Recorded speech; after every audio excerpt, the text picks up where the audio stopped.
마가복음 특유의 내러티브 기법 중 가장 대표적인 것이 샌드위치 구조입니다. A와 B, A- 이 배열의 샌드위치 구조는 히브리 문학의 대칭 구조인 교차 대꾸법 키아즘에 뿌리를 두고 있습니다. 샌드위치 구조에서 뭐가 중요하다고 말씀드렸어요? 가운데 B가 중요합니다. 그러니까 B는 A와 A-의 의미를 해석하는 열쇠 역할을 합니다. 샌드위치 구조는 단순히 시간 순서대로 그 이야기를 전개하고 기록한 것이 아니라 신학적 메시지를 부각하기 위해 마가복음의 특유 문학 장치입니다. 지금까지 마가복음에는 샌드위치 구조가 3번 등장했어요. 보면 첫 번째는 친족들이 예수가 미쳤다함을 듣고 예수님을 붙들러 오고, 그 다음에 예수님의 모친과 동생들이 예수님께 도착하는 그 장면 사이에 예루살렘 서기관들과의 이 바알세불 논쟁, 예수님의 권위가 어디서부터 시작됐냐, 그 논쟁이 중간에 껴 있었습니다. 두 번째는 야이로가 딸을 고쳐달라고 예수님께 청하고 예수님이 죽은 야이로의 딸을 살리시는 그 중간에 12해 동안 혈루증 앓는 여인의 치유됐던 사건이 있었어요. 옷까지만 만졌던 그 사건이 있고, 세 번째는 예수님이 12제자를 파송하고 그 12제자가 사도들이 복귀하고 보고하는 그 내용 사이에 세례 요한의 죽음 이야기가 있었습니다. 앞으로도 마가복음에는 몇 번 더 샌드위치 이 구조가 등장해요. 일단 지금까지 나온 이 3번의 샌드위치 구조 중 두 번째 야이로의 딸, 이 이야기는 마가복음뿐만 아니라 마태복음과 누가복음에도 등장합니다. 그러니까 공간복음이 똑같이 이 구조를 사용하고 있어요. 그렇기 때문에 이 이야기는 마가복음만의 독특한 구조다라고 말할 수는 없습니다. 그래서 이 이야기를 제외하고 보면 첫 번째와 세 번째가 있죠. 근데 이 둘 다 첫 번째와 세 번째는 제자와 관련이 있습니다. 첫 번째 이 샌드위치 구조는 예수님이 12제자를 세운 목적과 그들의 이름 다음에 등장해요. 그러니까 예수님이 12제자를 세운 목적이 자기와 함께 하시고 또 보내사 전도도 하고 귀신을 내쫓는 권능도 가지게 하기 위함이었습니다. 그리고 이어지는 이야기가 친족들이 예수가 미쳤다라는 소문을 듣고 예수님께 나오는 거죠. 그러니까 제자라는 건 어떻게 보면 영광의 자리가 아니라 미쳤다, 귀신 들렸다, 이런 소리를 들을 수 있다라는 거예요. 세 번째 샌드위치 구조는 보면 예수님이 12제자를 둘씩 짝지워서 전도여행을 보내죠. 그리고 그들이 돌아오는 보고하는 그 중간에 세례 요한의 순교 사건이 있습니다. 이걸 의도적으로 배열한 거예요. 지난 시간 설교했던 것처럼 사도 요한처럼 예수님도 순교할 것이고, 예수님이 가신 십자가의 길을 제자들, 너희들도 가야 한다라는 것을 강조하기 위한 구조입니다. 제자들의 복음 전파는 많은 귀신을 쫓아내고 많은 병을 고치며 단순하게 사람들에게 환영받았던 영광의 자리가 아니라 친족들로부터 미쳤다라는 비난을 받고 종교 지도자들로부터 귀신 들렸다라는 오해를 사고, 더 나아가 세례 요한처럼 순교의 자리까지 가야 한다라는 것을 이 마가복음은 독자들에게 이 샌드위치 구조를 통해 미리 경고합니다. 그래서 오늘 본문도 전도여행을 마친 사도들의 복귀와 복으로 시작하지만 앞에서 화려한 궁전에서 열렸던 헤롯의 풍성한 잔치와 비교해서 대조시켜서 빈들에서 열린 가난한 자들의 잔치를 대조함으로 어떤 삶이 제자의 삶인지, 어떤 삶을 살아가야 하는지 스스로 결단하게 합니다. 먼저 30절 말씀 같이 한번 읽어보겠습니다. 시작. 사도들이 예수께 모여 자기들이 행한 것과 가르친 것을 낱낱이 고하니. 아멘. 6장 7절에서 예수님이 제자들을 부르시고 그들을 보낼 때 그들은 제자였어요. 그리고 이 전도여행을 마치고 돌아온 제자들을 30절에서 사도들이라고 말합니다. 떠날 때는 제자였는데 돌아올 때는 사도입니다. 사도를 뜻하는 헬라어 아포스톨로스는 보냄을 받은 자라는 뜻입니다. 제자는 예수님이 나를 따라오라, 사람을 낚는 어부가 되게 하겠다라는 그 부르심에 예수님을 따라간 사람은 제자고, 사도는 예수님이 내가 너희를 보내노라 전도하러 보낸 사명을 가지고 보낸 사람입니다. 교회 전통에서 사도는 가룟 유다를 뺀 예수님의 12제자와 초대교회에서 파송받은 바나바와 바울 등의 한정에서 고유 명사처럼 사용합니다. 이후 사도는 초대교회에 있었던 한시적 직분으로 이해돼요. 그러나 넓은 의미에서 하나님 나라를 위해 보냄받은 모든 사람이 사도입니다. 예수님도 사도셨죠. 요한복음 20장 21절에 보면 예수께서 또 이르시되 너희에게 평강이 있을지어다. 아버지께서 나를 보내신 것 같이 나도 너희를 보내노라 라고 기록하고 있습니다. 아버지께서 나를 보내신 것 같이, 여기서 보내다에 해당하는 헬라어 동사가 아포스텔로입니다. 이 아포스텔로의 명사형이 아포스톨로스예요. 그래서 사도가 되는 거죠. 그러니까 하나님이 예수님을 사도로 보내셨습니다. 그리고 예수님이 우리를 또한 사도로 보내십니다. 우리는 예수님을 대신해서 이 땅에 보내진 존재들입니다. 예수님이 행하신 일을 이제 우리도 행해야 되죠. 예수님의 그 3대 사역을 파송받은 제자들이, 사도들이 행했던 것처럼 이제 우리도 예수님의 사역을 계승해야 합니다. 이 일을 위해 성령님이 우리에게 권능으로 임하셨습니다. 우리는 예수님께 받는 것만 있는 사람이 아니라 세상에 줄 것도 있는 사람들입니다. 이제 우리는 예수님이 가신 십자가의 길을 따라가는 제자로, 또한 예수님의 생명과 복음을 세상에 전하기 위해 보냄받은 사도로 살아가야 합니다. 아버지가 아들을 세상에 보내신 이유와 우리가 감당해야 될 이 사명이 31절부터 기록되어 있는 오병이어 사건의 핵심입니다. 이야기가 길어서 두 주로 나눠서 살펴보려고 해요. 오병이어는 네 복음서에 모두 기록되어 있습니다. 제가 예전에 공부할 때 14, 6, 9, 6으로 외웠어요. 마태복음 14장, 그 다음에 6장, 그 다음에 9장, 이렇게 6장 마지막에 기록되어 있습니다. 오병이어는 예수님이 떡 5개와 물고기 2마리로 장정 5,000명을 먹인 사건을 말합니다. 우리가 오병이어를 살펴보기 전에 오병이어에 대한 대표적인 비판과 의심 3가지를 살펴보겠습니다. 첫 번째는 5,000명에 대한 의구심입니다. 오병이어 사건이 일어난 곳은 빈들입니다. 빈들에 남자만 5,000명이 모이려면 최소 10,000명에서 20,000명이 모였음을 의미합니다. 그렇다면 과연 당시 갈릴리 호수 주변에 얼마의 사람이 살았길래 그렇게 많은 사람이 모였는지 계산해 봐야 합니다. 당연히 2000년 전 유대인 인구수에 관한 정확한 통계가 남아있지 않죠. 그러나 1세기 유대인 역사학자였던 요세푸스의 기록에 따르면 6월절이 되면 예루살렘의 성전에 모여든 사람이 무려 270만이었다라고 기록합니다. 당연히 참고로 이 요세푸스는 사람의 수를 좀 부풀리기로, 과장하기로 유명해요. 학자에 따라서 당시 팔레스타인 지역의 인구수는 좀 다르지만 일반적으로 150만에서 200만이 이 팔레스타인 지역, 가나안 땅 그 지역에 살았고, 그중 유대인은 3분의 1인 50만에서 60만으로 추정합니다. 그렇기 때문에 이 갈릴리 주변의 모든 고을부터 많은 사람이 예수님께 달려왔으면 2만 명은 충분히 가능한 숫자입니다.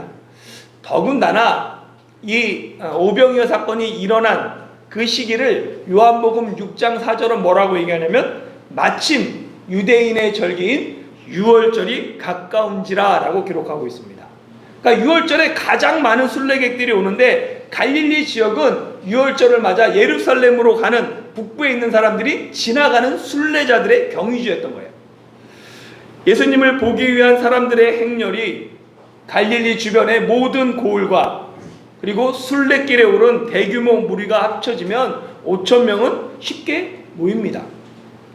그리고 무엇보다 당시 사복음서를 읽는 사람들이 오병이어로 장정 5천 명이 먹었다라는 기록을 터무니없어 말도 안 돼 이렇게 치부하지 않았습니다. 1세기, 2세기 예수님을 반대하고 기독교를 공격했던 대적자들과 유대교의 납비들조차 사람 수에 대해서는 누구 하나 의의를 제기하지 않았습니다.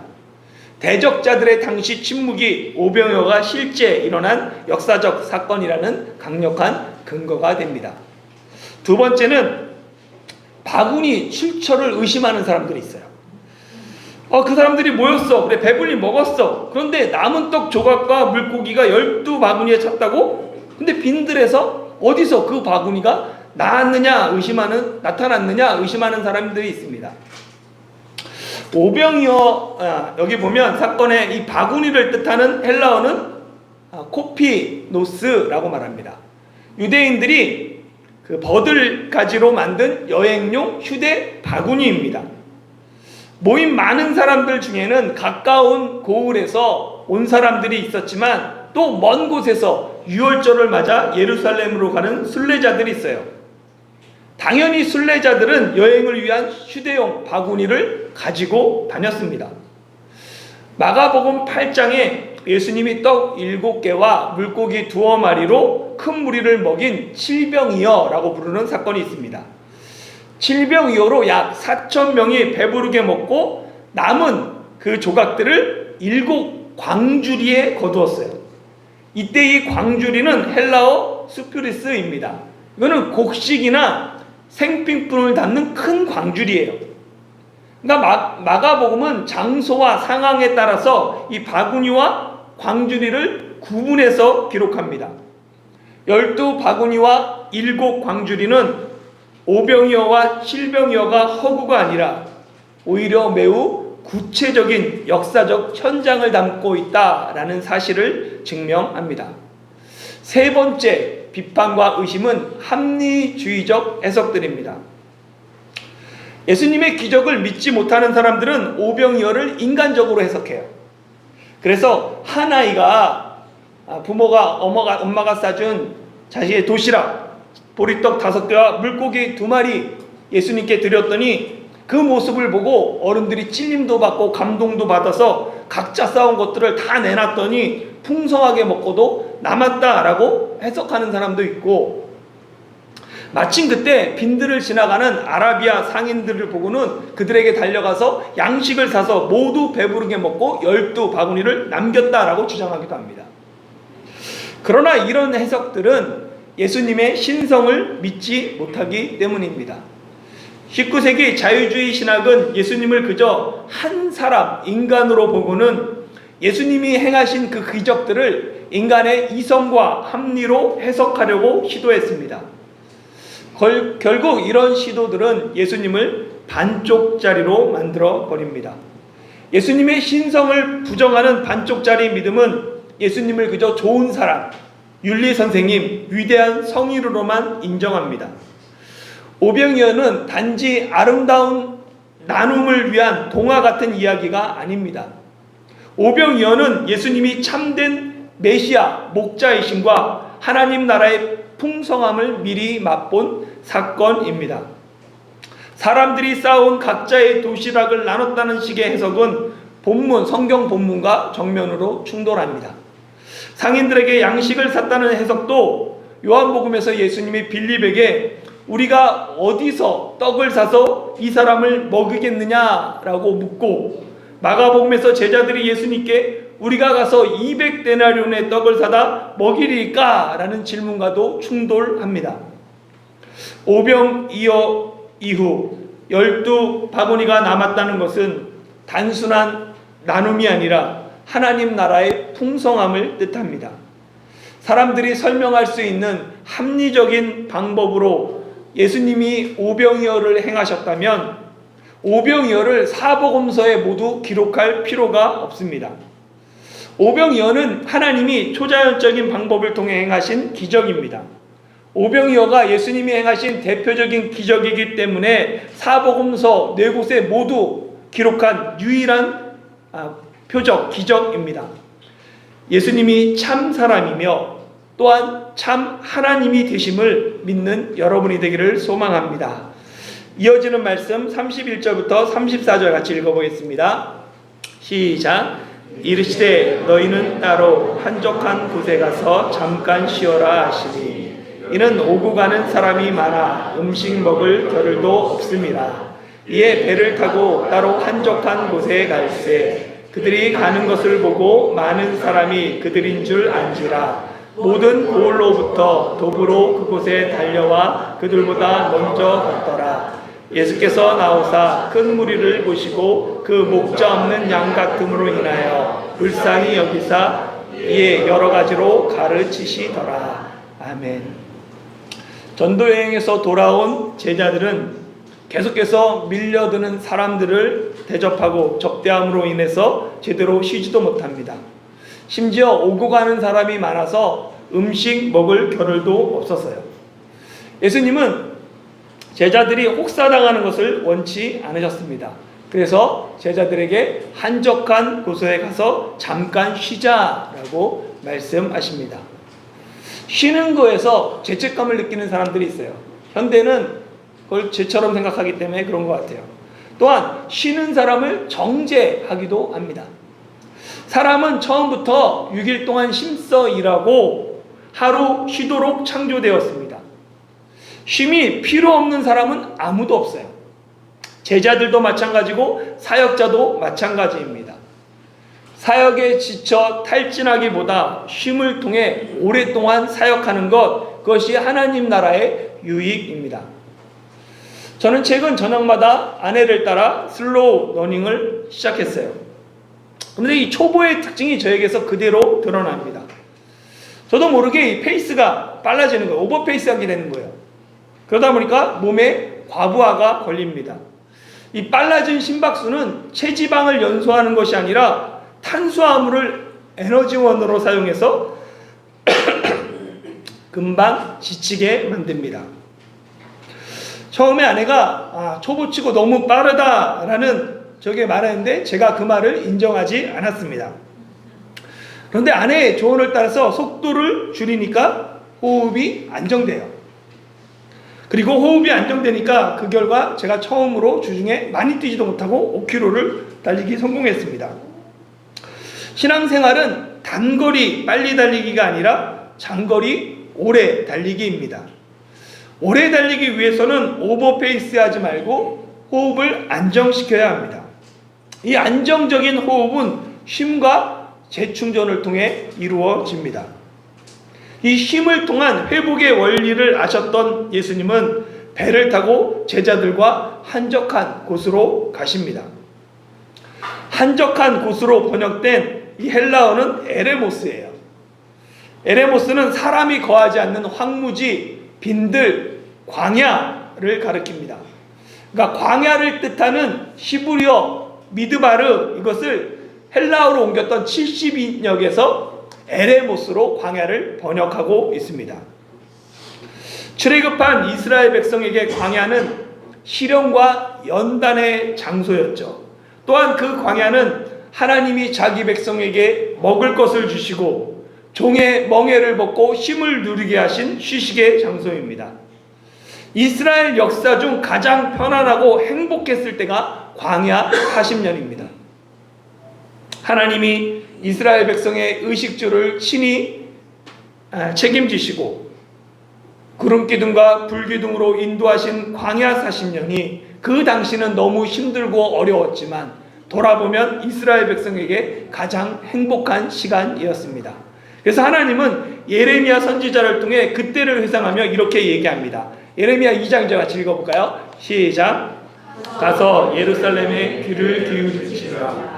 여호와께서 이와 같이 말씀하시기를 내가 너를 위하여 내 청년 때의 인애와 내 신혼 때의 사랑을 기억하노니 곧 씨 뿌리지 못하는 땅 그 광야에서 나를 따랐음이니라. 아멘. 광야 40년은 이스라엘이 하나님만 사랑했던 신혼의 때, 청년 때의 인해다라고 이야기합니다.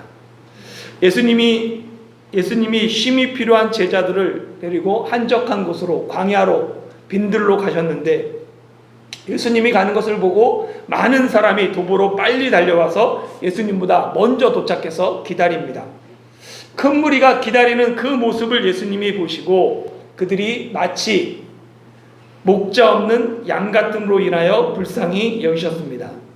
예수님이 가는 곳마다 많은 사람들이 모여서 인산인해를 이룹니다.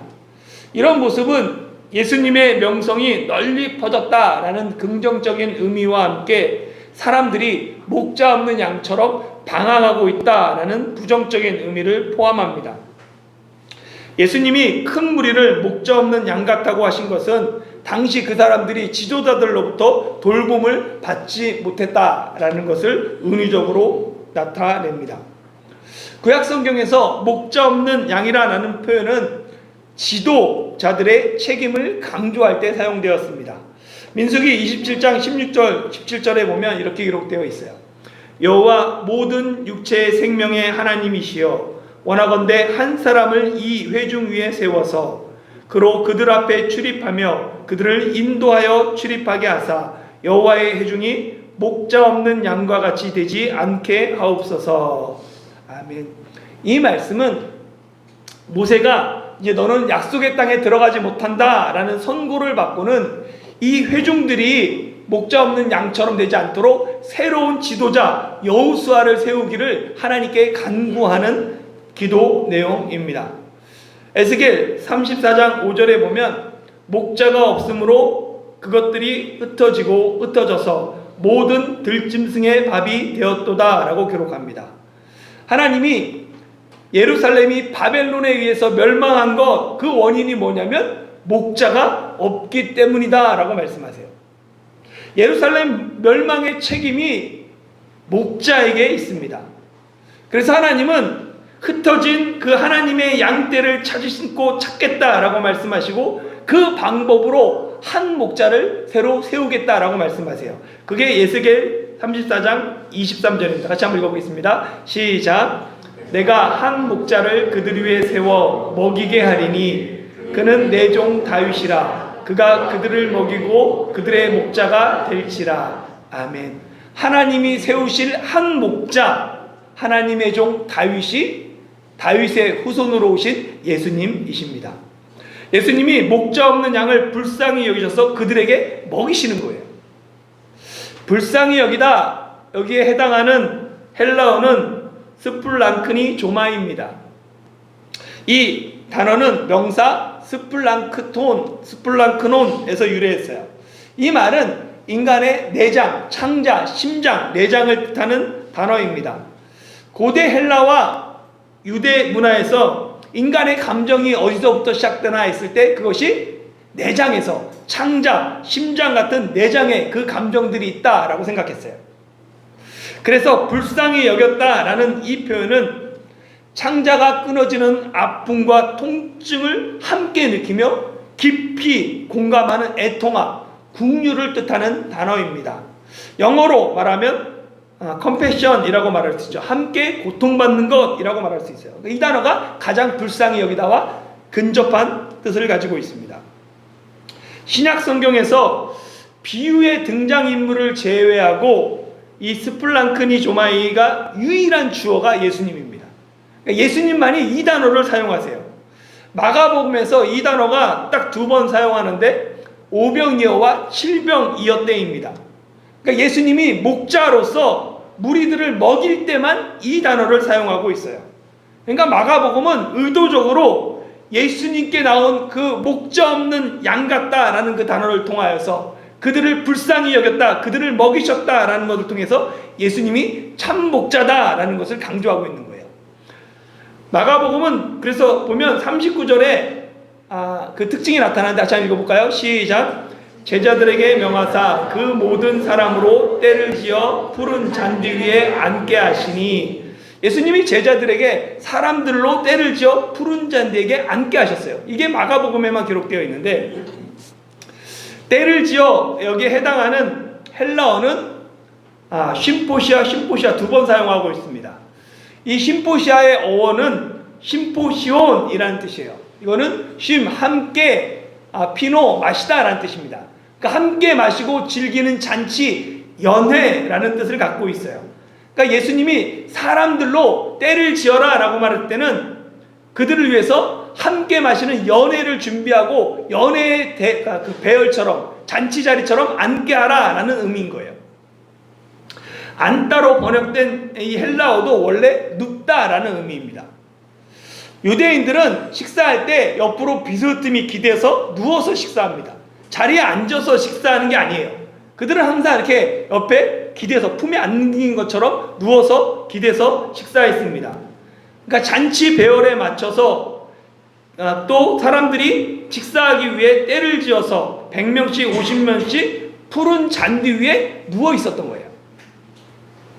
마가복음은 잔치를 위해 푸른 잔디에 누워 편하게 누운 사람들의 모습을 통해 예수님이 자기 양떼를 푸른 풀밭에 누이시는 시편 23편의 참된 목자임을 암시합니다. 또한 마가복음은 앞에 궁전의 헤롯의 잔치와 빈들의 잔초를 대조시키므로 세상의 왕이 아닌 예수님이 참된 왕이심을 강조합니다. 세상의 왕인 헤롯은 화려한 왕궁에서 권력자들을 모아 그들만의 풍성한 잔치를 엽니다. 그러나 하나님 나라의 왕이신 예수님은 모든 것이 부족한 광야에서 목자 없는 양 같은 사람들을 위해 천국 잔치를 베풉니다. 세상 왕은 자기 체면과 권력을 위해 선지자의 세례 요한의 목을 베어 그 머리를 소반 위에 담지만 참된 왕은 생명의 떡을 12바구니에 풍성하게 담습니다.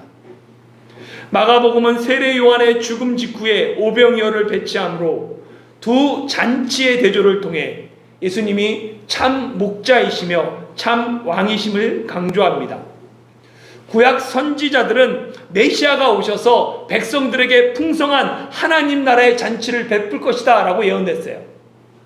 그렇게 그 예언을 따라 예수님이 빈들에서 연회 배치를 따라 무리들을 떼지어 앉히시고 배불리 먹이신 것은 구약의 선지자들이 예언한 하나님 나라가 예수님을 통해 이 땅에 임하셨음을 시각적으로 보여준 사건입니다.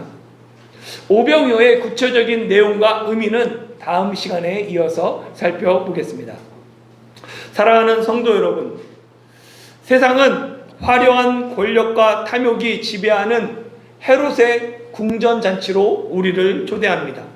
거기에 참여해야지 성공이라고 생각하고 남들보다 좀 나은 자부심을 갖습니다. 그러나 예수님은 세상과 전혀 다른 하나님 나라의 잔치로 우리를 초대하십니다.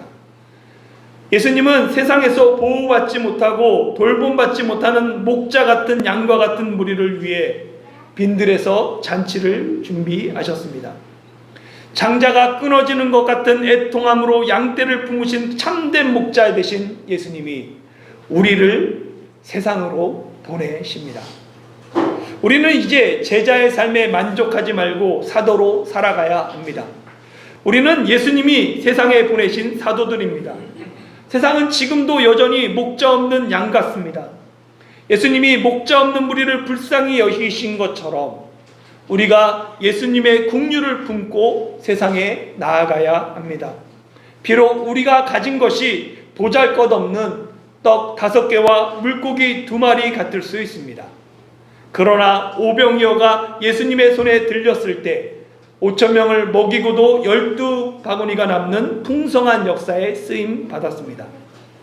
예수 그리스도의 생명과 복음을 세상에 전하는 사도로 세상 왕궁의 화려함이 아닌 빈들에서 펼쳐진 하나님 나라의 생명잔치에 쓰임받는 저와 여러분이 되시길 예수님의 이름으로 축원합니다.